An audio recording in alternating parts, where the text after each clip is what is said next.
Hey everyone, welcome back to another video of this channel. आज की video में हम डिस्कस करने वाले हैं CSIR नेट दिसंबर 2014 के पेपर को और आज की जो हमारी सेक्शन होगी वो होगी लीनियर अलजेब्रा। तो चलिए स्टार्ट करते हैं आज की वीडियो को। आज का जो हमारा क्वेश्चन है वो बेसिकली कुछ इस तरीके का है। इसमें जो है हमें एक ऐसा मैट्रिक्स दिया गया है जिसकी पहली रो है 0 1 0, जिसकी दूसरी रो है 0 0 0 और जिसकी तीसरी रो है 0 0 0 और इसी के साथ ही हमें कुछ मैट्रिसेस दिए गए हैं और हमें बताना है कि उनमें से कौन कौन से ऐसे मैट्रिसेस है जिनकी जॉर्डन कैनोनिकल फॉर्म जो है वो बराबर है इस मैट्रिक्स के। और ये मैट्रिसेस जो है वो हमें दिए गए हैं ऑप्शंस के रूप में। ऑप्शन ए में दिया गया है कि एक ऐसा मैट्रिक्स है जिसकी पहली रो है 0 0 1, जिसकी दूसरी रो है 0 0 0 और जिसकी तीसरी रो है 0 0 0। ऑप्शन बी में जो है हमें एक ऐसा मैट्रिक्स दिया गया है जिसकी पहली रो है 0 0 1, जिसकी दूसरी रो है 0 0 1 और जिसकी तीसरी रो है 0 0 0। ऑप्शन सी में हमें एक ऐसा मैट्रिक्स दिया गया है जिसकी पहली रो है 0 1 1, जिसकी दूसरी रो है 0 0 0 और जिसकी तीसरी रो है 0 0 0। और last but not the least हमें ऑप्शन डी में दिया गया है कि एक ऐसा मैट्रिक्स है जिसकी पहली रो है 0 1 1, जिसकी दूसरी रो है 0 0 1, जिसकी तीसरी रो है 0 0 0। तो इस क्वेश्चन में बेसिकली क्या है कि हमें चार ऑप्शंस दिए गए हैं और हमें बताना है कि इनमें से कौन कौन सा ऑप्शन जो है वो बिल्कुल सही है। और क्योंकि ये क्वेश्चन जो है वो पूछा गया है हमें पार्ट सी के अंदर, तो इसका मतलब ये है कि इसमें जो है एक से ज्यादा आंसर सही हो सकता है। अब सवाल ये उठता है कि हम कैसे जो है इस क्वेश्चन को अप्रोच करेंगे। अगर आप इन सभी ऑप्शंस की तरफ गौर से देखो तो इससे आप डायरेक्टली अंदाजा नहीं लगा सकते हो कि कौन कौन से ऐसे मैट्रिसेस हैं इन ऑप्शंस में जिनकी जॉर्डन कैनोनिकल फॉर्म जो है वो बराबर है इस मैट्रिक्स के। तो इस क्वेश्चन को सॉल्व करने के लिए हमारे पास एक ही तरीका है कि हम हर एक ऑप्शन को जो है वो कंसिडर करेंगे 1 बाय 1 और जानने की कोशिश करेंगे कि कौन सा ऑप्शन जो है वो सही है और कौन सा ऑप्शन जो है वो गलत है।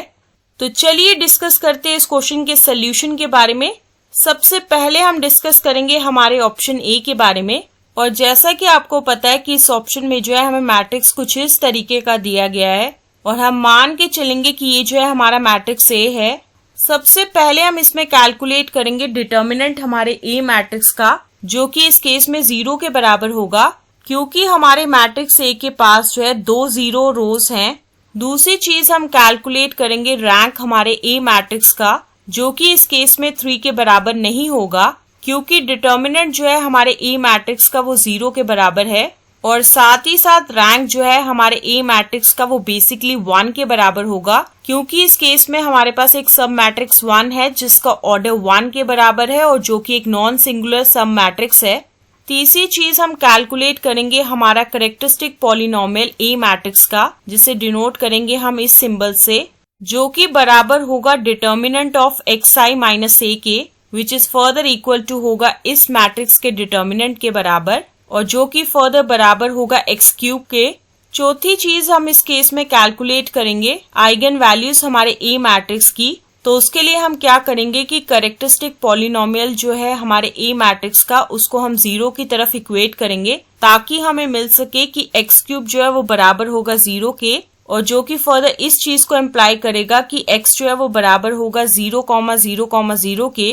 पांचवी चीज हम कैलकुलेट करेंगे एल्जेब्रिक मल्टीप्लिसिटी हमारी आइगन वैल्यू 0 की, जो कि बराबर होगी इस केस में 3 के। छठी चीज हम कैलकुलेट करेंगे ज्योमेट्रिक मल्टीप्लिसिटी हमारी आइगन वैल्यू 0 की, जो कि फर्दर बराबर होगा total number of Jordan blocks corresponding to eigen value 0, which is further equal to होगा 3 minus rank of A के, which is equal to होगा 3 minus 1 and which is equal to होगा 2 के बराबर। सातवीं चीज हम कैलकुलेट करेंगे मिनिमल पॉलिनोमियल हमारे A मैट्रिक्स का। जैसा कि आपको पता है कि जो मिनिमल पॉलिनोमियल होता है हमारे A मैट्रिक्स का वो डिवाइड करेगा कैरेक्टरिस्टिक पॉलिनोमियल को। तो यहाँ से हम ये चीज कह सकते हैं कि जो मिनिमल पॉलिनोमियल होगा हमारे ए मैट्रिक्स का वो या तो x के बराबर होगा या x स्क्वायर होगा या x क्यूब होगा। सबसे पहले केस में हम ये जानने की कोशिश करेंगे कि जो मिनिमल पॉलिनोमियल है हमारे ए मैट्रिक्स का वो x के बराबर होगा या नहीं। तो इस केस में जो मिनिमल पॉलिनोमियल है हमारे ए मैट्रिक्स का वो x के बराबर नहीं होगा क्योंकि इस केस में क्या है कि हमारा a जो है वो 0 के बराबर नहीं है। दूसरा केस ये अराइज होता है कि इसमें हम चेक करेंगे कि जो मिनिमल पॉलिनोमियल है हमारे a मैट्रिक्स का वो x स्क्वायर के बराबर होगा या नहीं। तो उसके लिए हम कंसीडर करेंगे a स्क्वायर को, और इसमें हम क्या करेंगे कि a मैट्रिक्स को जो है मल्टीप्लाई करेंगे a मैट्रिक्स से, ताकि हमें एक 0 मैट्रिक्स मिल सके जिसका ऑर्डर जो है वो 3 के बराबर होगा। और यहाँ से हम ये चीज कह पाएंगे कि जो मिनिमल पॉलिनोमियल है हमारे a मैट्रिक्स का वो बराबर होगा x स्क्वायर के। जब हम ये सातों की सातों चीजें जो है वो कैलकुलेट कर लेंगे हमारे a मैट्रिक्स की, तो उसके बाद हम लिखेंगे जॉर्डन कैनोनिकल फॉर्म हमारे a मैट्रिक्स की, जो कि बराबर होगा एक ऐसे मैट्रिक्स के जिसकी पहली रो होगी 0 1 0, जिसकी दूसरी रो होगी 0 0 0 और जिसकी तीसरी रो होगी 0 0 0। और ये तो वही मैट्रिक्स है जो कि हमें दिया गया है इस क्वेश्चन के अंदर। तो इसका मतलब ये कि ऑप्शन ए में जो हमें मैट्रिक्स दिया गया है उसकी जॉर्डन कैनोनिकल फॉर्म जो है वो कुछ इस तरीके की है, और वो भी वही मैट्रिक्स है जो कि हमें दिया गया है इस क्वेश्चन के अंदर। तो ऑटोमेटिकली हमारा ऑप्शन ए जो है वो बिल्कुल सही हो जाएगा। अब हम आ जाते हैं हमारे ऑप्शन बी की तरफ, और जैसा कि आपको पता है कि ऑप्शन बी में जो है हमें मैट्रिक्स कुछ इस तरीके का दिया गया है, और हम मान के चलेंगे कि ये जो है हमारा मैट्रिक्स बी है। सबसे पहली चीज हम इसमें कैलकुलेट करेंगे डिटर्मिनेंट हमारे बी मैट्रिक्स का, जो कि बराबर होगा 0 के, क्योंकि इस केस में हमारे पास एक 0 रो है। दूसरी चीज हम कैलकुलेट करेंगे रैंक हमारे बी मैट्रिक्स का, और जो कि इस केस में 3 के बराबर नहीं होगा, क्योंकि डिटर्मिनेंट जो है इस बी मैट्रिक्स का वो 0 के बराबर है। और इसी के साथ ही जो रैंक होगा हमारे बी मैट्रिक्स का वो बराबर होगा 1 के, क्योंकि हमें एक सब मैट्रिक्स मिल रहा है जिसका ऑर्डर 1 के बराबर है और जो कि एक नॉन सिंगुलर सब मैट्रिक्स है।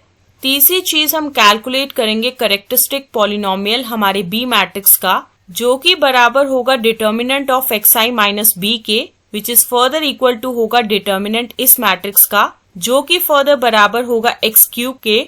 चौथी चीज हम कैलकुलेट करेंगे आइगन वैल्यूज हमारे बी मैट्रिक्स की। तो उसके लिए हम क्या करेंगे कि जो कैरेक्टरिस्टिक पॉलिनोमियल है हमारे बी मैट्रिक्स का उसे इक्वेट करेंगे 0 की तरफ, ताकि हमें मिल सके कि x क्यूब जो है वो बराबर है 0 के, which further implies that x जो है वो बराबर होगा 0, 0, 0 के। तो इस केस में जो आइगन वैल्यूज होंगी हमारी बी मैट्रिक्स की वो बराबर होगी 0, 0, 0 के। पांचवी चीज हम कैलकुलेट करेंगे एल्जेब्रिक मल्टीप्लिसिटी हमारी आइगन वैल्यू 0 की, जो कि बराबर होगा 3 के।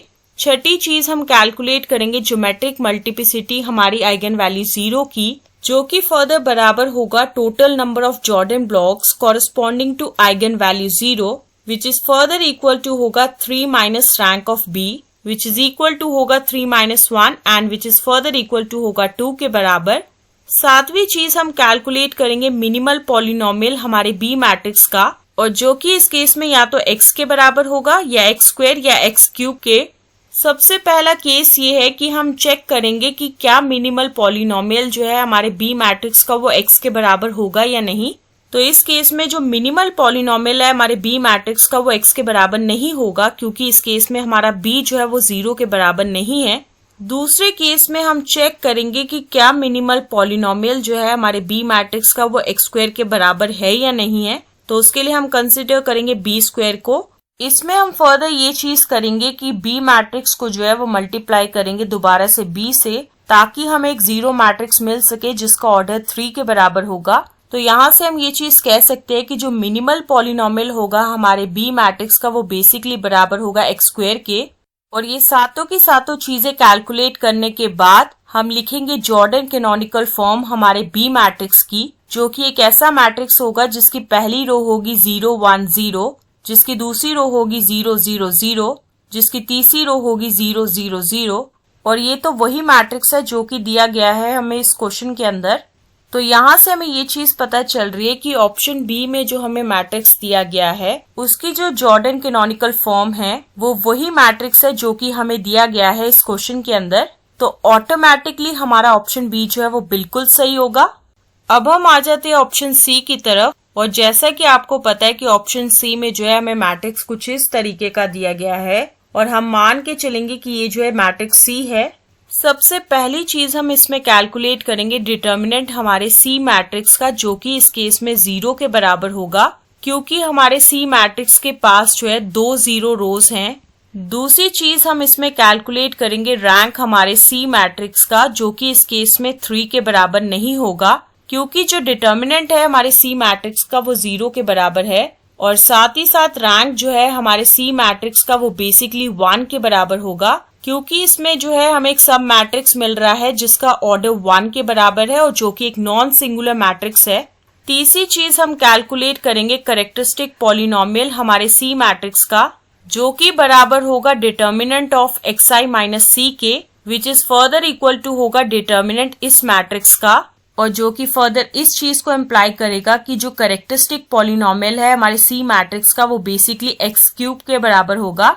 चौथी चीज हम कैलकुलेट करेंगे आइगन वैल्यूज हमारी सी मैट्रिक्स की। तो उसके लिए हम क्या करेंगे कि कैरेक्टरिस्टिक पॉलिनोमियल को जो है इक्वेट करेंगे 0 की तरफ, ताकि हमें मिल सके कि x जो है वो बराबर होगा 0,0,0 के, और ये जो है वो आइगन वैल्यूज होंगी हमारे सी मैट्रिक्स की। पांचवी चीज हम कैलकुलेट करेंगे एल्जेब्रिक मल्टीप्लिसिटी हमारी आइगन वैल्यू 0 की, जो कि बराबर होगा 3 के। छठी चीज हम कैलकुलेट करेंगे ज्योमेट्रिक मल्टीप्लिसिटी हमारी आइगन वैल्यू 0 की, जो कि फर्दर बराबर होगा total number of Jordan blocks corresponding to eigen value 0, which is equal to होगा 3 minus rank of C, which is equal to होगा फर्दर 2 के बराबर। सातवीं चीज हम कैलकुलेट करेंगे मिनिमल पॉलिनोमियल हमारे सी मैट्रिक्स का, जो कि इस केस में या तो x होगा या x² या x³। पहले केस में हम चेक करेंगे कि जो मिनिमल पॉलिनोमियल है हमारे सी मैट्रिक्स का वो क्या x के बराबर है या नहीं है, और इस केस में मिनिमल पॉलिनोमियल जो है हमारे सी मैट्रिक्स का वो x के बराबर नहीं है क्योंकि इस केस में c जो है वो 0 के बराबर नहीं है। दूसरा केस ये अराइज होता है कि हम इसमें चेक करेंगे कि जो मिनिमल पॉलिनोमियल है हमारे सी मैट्रिक्स का क्या वो x² के बराबर है या नहीं है। तो उसके लिए जब हम कंसीडर करेंगे c² को और जब हम उसकी वैल्यू को कैलकुलेट करेंगे तो उस टाइम पे हमें एक 0 मैट्रिक्स मिलेगा जिसका ऑर्डर 3 के बराबर होगा, और जो कि फर्दर इस चीज को इम्प्लाई करेगा कि जो मिनिमल पॉलिनोमियल है हमारे सी मैट्रिक्स का वो बेसिकली x² के बराबर होगा। इन सातों चीजों को कैलकुलेट करने के बाद हम लिखेंगे हमारी जॉर्डन कैनोनिकल फॉर्म हमारे सी मैट्रिक्स की, जो कि बराबर होगा एक ऐसे मैट्रिक्स के जिसकी पहली रो होगी 0 1 0, जिसकी दूसरी रो होगी 0 0 0, जिसकी तीसरी रो होगी 0 0 0, और ये तो वही मैट्रिक्स है जो कि हमें दिया गया है इस क्वेश्चन के अंदर। तो यहाँ से हम ये चीज कह सकते हैं कि जो ऑप्शन सी में हमें मैट्रिक्स दिया गया है उसकी जॉर्डन कैनोनिकल फॉर्म जो है वो सेम वही मैट्रिक्स है जो कि हमें दिया गया है इस क्वेश्चन के अंदर। तो इसका मतलब तो यही है कि हमारा ऑप्शन सी जो है वो बिल्कुल सही होगा। अब हम आ जाते हैं हमारे ऑप्शन डी की तरफ। जैसा कि आपको पता है कि हमारे ऑप्शन डी में जो है हमें मैट्रिक्स कुछ इस तरीके का दिया गया है और हम मान के चलेंगे कि ये जो है डी मैट्रिक्स है। सबसे पहली चीज हम इसमें कैलकुलेट करेंगे डिटर्मिनेंट हमारे डी मैट्रिक्स का, जो कि बराबर होगा 0 के, क्योंकि इस केस में हमारे डी मैट्रिक्स के पास जो है एक 0 रो है। दूसरी चीज हम इसमें कैलकुलेट करेंगे रैंक हमारे डी मैट्रिक्स का, जो कि इस केस में 3 के बराबर नहीं होगा क्योंकि डिटर्मिनेंट जो है डी मैट्रिक्स का वो बेसिकली 0 के बराबर है, और इसी के साथ ही रैंक जो है हमारे डी मैट्रिक्स का वो बेसिकली 2 के बराबर होगा क्योंकि इस केस में हमें एक सब मैट्रिक्स मिल रहा है जिसका ऑर्डर 2 के बराबर है और जो कि एक नॉन सिंगुलर मैट्रिक्स है। तीसरी चीज हम कैलकुलेट करेंगे कैरेक्टरिस्टिक पॉलिनोमियल हमारे डी मैट्रिक्स का, जो कि बराबर होगा determinant of xi minus T, which is further equal to होगा डिटर्मिनेंट इस मैट्रिक्स का, जो कि फर्दर बराबर होगा x³ के। तो यहाँ से हम ये चीज कह पाएंगे कि जो कैरेक्टरिस्टिक पॉलिनोमियल है हमारे डी मैट्रिक्स का वो बेसिकली x³ के बराबर है। चौथी चीज हम कैलकुलेट करेंगे आइगन वैल्यूज हमारी डी मैट्रिक्स की, जो कि इस केस में किसके बराबर होगी 0,0,0 के। पांचवी चीज हम कैलकुलेट करेंगे अलजेब्रिक मल्टीप्लिसिटी हमारी आइगन वैल्यू 0 की, जो कि बराबर होगी 3 के। छठी चीज हम कैलकुलेट करेंगे ज्योमेट्रिक मल्टीप्लिसिटी हमारी आइगन वैल्यू 0 की, जो कि बराबर होगा total number of Jordan blocks corresponding to eigen value 0, which is equal to होगा 3 minus rank of D, which is equal to होगा 3 minus 2 and which is further equal to होगा 1 के बराबर। सातवीं चीज हम कैलकुलेट करेंगे मिनिमल पॉलिनोमियल हमारे डी मैट्रिक्स का, जो कि इस केस में या तो x के बराबर होगा x² या x³ के। सबसे पहले केस में हम ये चीज चेक करेंगे कि जो मिनिमल पॉलिनोमियल है हमारे डी मैट्रिक्स का वो क्या x के बराबर होगा या नहीं, और इस केस में वो x के बराबर नहीं होगा क्योंकि हमारा D मैट्रिक्स जो है वो 0 के बराबर नहीं है।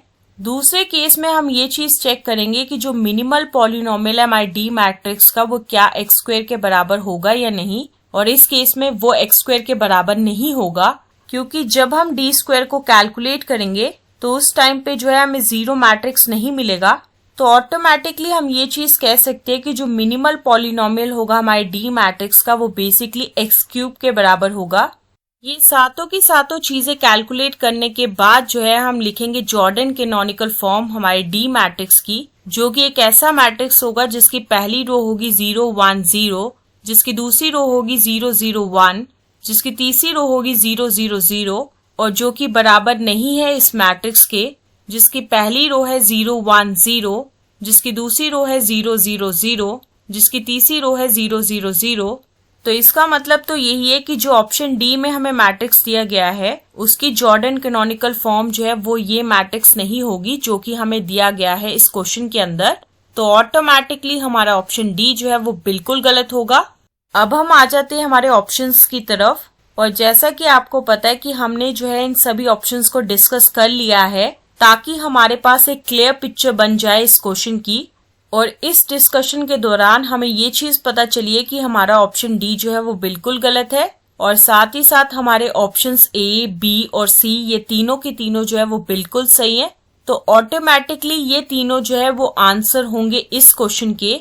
और इस क्वेश्चन के सोल्यूशन के साथ ही हम एंड करते हैं आज की वीडियो को और मिलेंगे नेक्स्ट वीडियो में नए क्वेश्चन के साथ। So stay tuned for the next video.